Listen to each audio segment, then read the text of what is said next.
Welcome to Chillin' 101. We hope this video helps. You start by opening Zarchiver and granting storage access so the app can read the Android data path. Once done, navigate directly to /android/data/ or the emulated storage path and find the archive or folder you need. Make sure to confirm available free space. Large archives need headroom. You're taking the first actionable steps. Select the file and prepare a destination folder. This ensures extraction won't fail due to permissions or storage limits. You now extract and organize the data.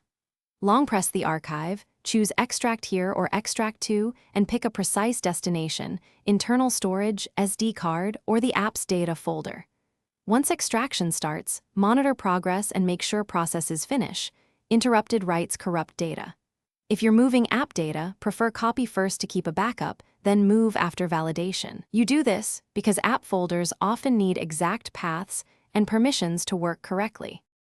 Finish by verifying that the extracted files match the original structure and sizes. Check permissions with a file manager if needed. If the app won't recognize the data, make sure files are in the exact app-specific folder and restore the backup copy you kept earlier. If you see checksum errors or extraction failures, delete temp files Zarchiver created and retry extraction. One key troubleshooting tip: always keep a backup copy before moving data so you can revert quickly if something goes wrong. Thanks for watching. Consider subscribing if we helped you.